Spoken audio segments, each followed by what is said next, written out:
Hello and welcome to the Rugby Championship Round 5 predictions brought to you by DrivingMaul. Hi, I'm Paul, the guy behind DrivingMaul, your best place for rugby predictions and opinion. So yes, it's Round 5 and we have the South Africa versus Australia, or the Springboks versus Wallabies, and the Pumas versus New Zealand, or Argentina versus New Zealand. I've just realised that I've gone and used their nickname, but not everyone else's. So let me just correct that very quickly.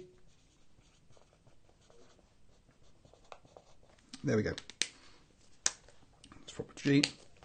Sorry about that. So yeah, Argentina versus New Zealand. So South Africa coming off the back of that historic win over New Zealand, with Australia obviously having that historic loss to the Pumas. Yeah, two big historic games last round. Can we expect this round to live up to that? Probably not, to be honest. One of the things that I know that the X-Rays have been saying is that basically they thought that the South Africa, Australia and Pumas, Argentina would all win their home games. And I think while South Africa lost to Australia by 5 points in Australia, they could have won that game. And with them being at home, Australia coming off the back of that loss, because there's going to be some sort of bounce back as the players try to prove they are better than that. Still, I'm backing South Africa to win that one by 7 at home. Last year, remember, it was a draw. They've been up and down. So that's kind of where I think it's going to be at. When it comes down to the Pumas versus the All Blacks, or Argentina versus New Zealand, I don't think that Argentina will be able to do what the Springboks did last weekend. I'm expecting New Zealand to win by 15.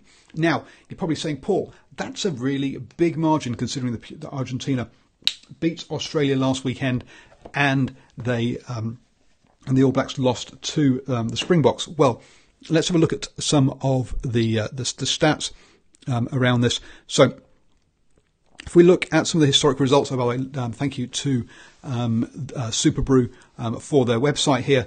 You can see that over the last 14 games, New Zealand, their smallest winning margin is by 10 points. Yes, I know it says 10 games here, but if you go 1, 2, 3, 4, 5, 6, 7, 8, 9, 10, 11, 12, 13, 14. So that's 14 games there. 10 points there's only once has it been below 15 points. And hence that's why I'm going for such a big margin. And if we look at the results here, they beat Argentina by 22 points at home.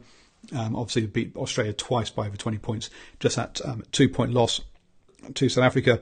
Whereas, oops, that's not very good. If we bring up the Argentina's one, we can see even though their loss to the Springboks was by 13 points, it switched it round. So, as I say, I'm backing New Zealand by 15. If we have a look at some of the historic results for the Springboks versus Australia, as I say, we've had those 2 draws last year, and it's been up and down. So you can see that. So I'm going by 7 points for a home one, but historically, you can see they've won 3 out of their out of the 4 games, the last 4 games. 3 of them have been there. Hi, Christopher on the live chat. Thank you very much for joining us. And everyone, I'm always up for good old rugby chats. Please do let me know your comments down below. And if you'd like to support DrivingMaul, then there's a link in the description to take you to the Patreon page where you can help support me and make more videos. So there you go. I think South Africa by 7 and New Zealand by 15 is how this is going to end up. Thursday, Friday, Saturday and Sunday, I'm going to make 4 games, 1 game each day at the Mitre 10 Cup this weekend. So if you're at any of Bay of Plenty, Auckland, Waikato or Counties Manukau, then please do say hello. And we'll probably be looking at doing a Sunday evening show to review that Argentina versus New Zealand game at the very least. So do join us this weekend for all that kind of rugby and enjoy whatever rugby you are watching.